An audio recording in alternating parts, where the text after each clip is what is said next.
Hey there everybody, welcome to another edition of Mii Weekly, this time for March 12th, 2021. I'm Hero TJ, coming at you from Taipei, Taiwan. Let's jump right in. Happy Mario Day! Actually, Mario Day was March 10th, a couple days ago. This informal celebration has been picking up some steam over the past few years. It originates from the simple fact that the abbreviation for March is MAR, and when you put that next to 10, it kind of looks like an IO, so hence Mario Day is born. Nintendo fans the world over are celebrating in their own special way, and happily Nintendo themselves are getting in on the action. Let's start with the most timely. In honor of Mario Day, Nintendo's offering a 35% discount on select Mario games, but this sale does end at 11:59 p.m. Pacific time on March 13th. That's tomorrow, so if you want to take advantage of this, you better jump on it pretty quick here. Featured titles include Super Mario Maker 2, Mario Tennis Aces, Super Mario Party, and Luigi's Mansion 3. Yep, even Luigi snuck his way in there. Nintendo is famously known for rarely offering sales on their first-party titles, so this is a nice opportunity to pick up some of these games for a little bit of a discount if you don't already have them. I can't personally benefit from this as all 4 of these titles are already a part of my collection, but hopefully some of you out there get to enjoy some savings. And that's not all. Nintendo of America recently tweeted about the arrival of new Jakks Pacific toys, fun new Super Mario playsets, and action figures. Soar Through the Skies with Bowser's Airship playset. That looks pretty amazing. In case you were wondering, that is a 2.5-inch scale Mario standing atop the deck of the ship, not to be confused with the 4-inch line, which is also getting a little bit of love in the form of a Super Mario 3D World 3-pack that includes Catsuit Peach, Catsuit Mario, and Catsuit Luigi. I believe I already picked up the Catsuit Mario and Cat Luigi some years back. I don't have the Peach though. My daughter's gonna lose her mind when she sees that. And there's also a Super Mario Deluxe Cloud playset. It's on the minimalistic side if you ask me. I don't know how much fun it would be to play with, but if you're the diorama sword, it does look like a pretty cool way to be able to display some amiibo. Over on My Nintendo, it looks like we have some new rewards, both of the physical and digital variety. How about a Super Mario 35th Anniversary zipper pouch? Or maybe a Mario and Me 3-year journey journal book. You can even pick up this Super Mario 3D All-Stars poster set. It says new, but it's not actually that new. I did burn 800 platinum coins on this sometime back. Unfortunately, they don't ship to Taiwan, but my 3 nephews stateside were happy to each receive a super cool 3D All-Stars poster. And if digital decoration is your thing, you can spend those My Nintendo Platinum points on a wide variety of digital wallpapers for your PC or smart device. Nintendo also has a Mario and Yoshi sweepstakes going. First 4 figures created a commemorative resin statue that My Nintendo members can enter for the chance to win by redeeming 10 platinum points. You can actually enter up to 3 times, so I guess that would set you back 30 platinum points. I'm just gonna go ahead and throw my hat in the mix for this. Click. I'll be sure to let you know if I win.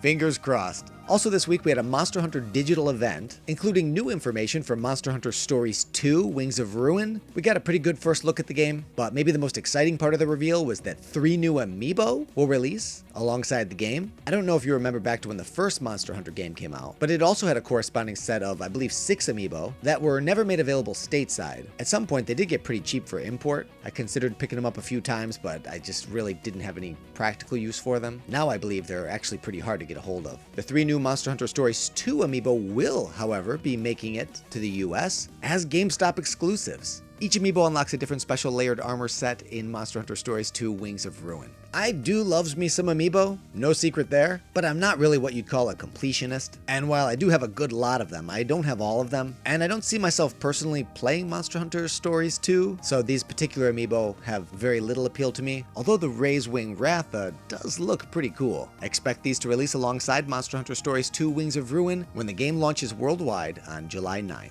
We also received more information about Monster Hunter Rise, including a second round of the demo. The new Monster Hunter Rise demo version 2 is available right now. So even if you played through all your turns on the first one, you can go ahead and download version 2 and have another crack at it. In other news, Crash Bandicoot 4, It's About Time, releases for the Nintendo Switch today. As a kid growing up in the 90s, I'll never forget those commercials with Crash Bandicoot calling out Sega and Nintendo. Crash is a character that I'll forever associate with the PlayStation, so it's still a little surreal to me that he's playable on a Nintendo console, and as the title suggests, it's about time. The game's been playable for a minute on other consoles, but now it's Nintendo's turn. Even though I did own an original PlayStation, I've never actually played a Crash Bandicoot game. Is this one worth the price of admission? Let me know what you think. And the last little bit of news I want to mention is the unexpected arrival of a new reveal trailer for a game titled Teenage Mutant Ninja Turtles Shredder's Revenge. This comes by way of developer Tribute Games and publisher, I don't know how to say this, .emu. Dotemu, and this 4-person multiplayer retro-style beat-em-up takes me all the way back to Teenage Mutant Ninja Turtles 2, the arcade game for the original NES. I'm also getting some Major Turtles in Time vibes, which was a game I thoroughly enjoyed. I was a massive Teenage Mutant Ninja Turtles fan growing up, and I think Teenage Mutant Ninja Turtles action figures were the first thing I got very serious about collecting. I probably had 100 of them. I was a huge Ninja Turtles fan when it was cool, and then I stayed a really huge Ninja Turtles fan after it was not cool anymore. Yeah, I'm talking about when they became a rock group. I was hardcore. And then, wouldn't you know it, they circled back around to becoming cool again. The art style of this game harkens back to the 80s cartoon, which is a really interesting take on this. We currently don't have any release date, and no console platforms have been confirmed, but I mean, you have to imagine it'd be coming to the Switch, right? Clicking through Dotemu's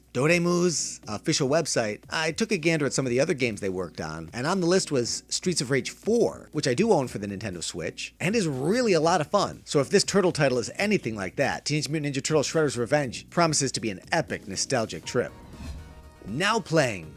Now that the hunt for stars has slowed down in Super Mario Bros. 3D World, my kids have been looking for something else to play, and they recently got into Super Mario Aces. I'm actually shocked how good they are at it. My daughter plays as Rosalina, my older boy goes with Boo, and my youngest son has become such a big Diddy Kong fan that he's actually asking me to call him Diddy Kong, which of course I oblige. Maybe they didn't quite have a grip on the game when it first released, but it's nice to see that evergreen titles like this always have a place in the gaming space. I found myself really enjoying the story mode, but between you and me, I still haven't completely forgiven them for leaving me out of the mix.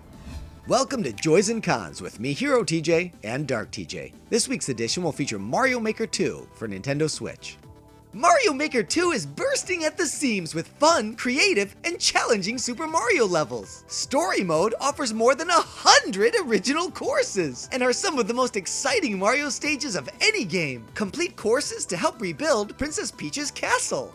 Remember when we used to be able to design courses with the stylus and the Wii U gamepad? Yeah, that was nice. Good luck trying to navigate this single-screen experience. Maybe it wouldn't be such a downer if it wasn't for how inferior the interface is from the first game on Wii U, and even the 3DS version for that matter. Somehow, moving the various assets around was half the fun. Just even trying to figure out where things are in Mario Maker 2 boils my blood.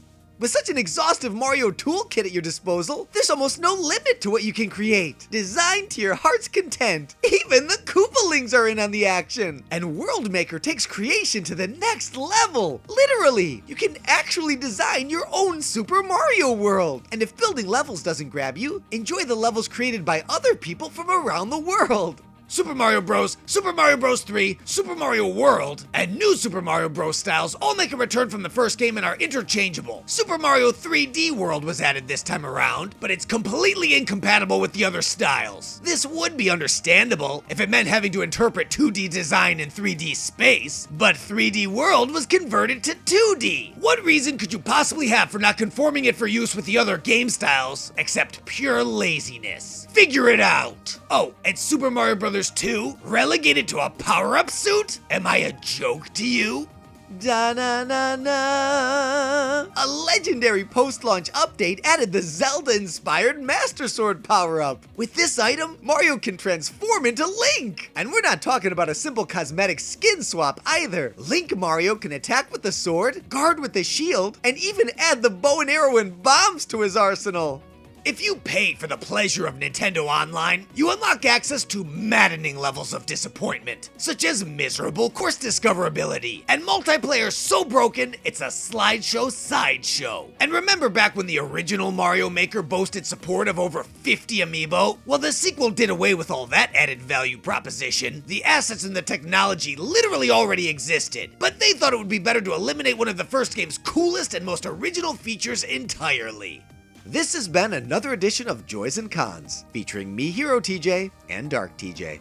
This episode's Spirit of the Week comes from QuincyQuinn. We're looking at number 122, Polterpup, from the Luigi's Mansion series. Polterpup first appeared in Luigi's Mansion Dark Moon, which is where this render originates from, and Polterpup returned in Nintendo Switch's Luigi's Mansion 3. The ghost container from the second Luigi's Mansion game includes entries for the various ghosts Luigi encounters throughout the game, including Polterpup, whose entry reads, "I haven't come up with a name for this mischievous and adorable Polterpup yet. He's caused us a whole mess of trouble, but I think the playful tyke just wants someone to take him in." Somewhere between the end of Dark Moon and the third title in the series, news. That someone turned out to be Luigi. The in-game bio for the third game describes Polterpup as a ghost dog who loves Luigi and is always by his side. He'll come to Luigi's aid when he's in truly dire situations. He also helps Luigi track down important items and provides hints on where to go. He's a good little ghost doggo. As his spirit in Smash, Polterpup will support you with some berry immunity, which basically prevents you from being buried by pitfalls, berry attacks, etc. Thanks to QuincyQuinn for the suggestion. If there's a particular spirit you'd like to see featured as the spirit of the week, leave your suggestion in the comments section below, and if yours is selected, you'll be recognized in the episode with an on-screen credit, just like QuincyQuinn. Now it's time to sound off. 2020 is come and gone, but Mario's 35th anniversary continues. At least until the end of the month, that is. Earlier in the episode, we talked about Mii Nintendo Rewards. They're not exactly anything new. Nintendo's been doing this for a while, going all the way back to Club Nintendo. Club Nintendo had all kinds of amazing goodies, from cool physical rewards to exclusive downloadable games, like Doc Lewis's Punch-Out! Man, I need another Punch-Out game. Nintendo seemed to move away from physical rewards, at least in the US, for a while now, but they do seem to be having a bit of a renaissance. So my question for you is, what are your thoughts on Mii Nintendo Rewards? Do you wish they'd offer more special game discounts? Do you like the digital rewards? Are you itching for some more cool physical products? Or are you completely disinterested either way? Curious to hear your thoughts on this one. Hit me up in the comments section below. And that wraps up another edition of Mii Weekly. Yes, you're awesome. Thanks for coming by, spending a little time with me, letting me wax poetic about Nintendo. These weekly episodes really are cathartic for me, and it's an honor to host esteemed guests such as yourself. Hey, let's make a thing out of this. See you again next week? It's a deal. That's enough for me. Hero TJ signing out. Thanks for playing.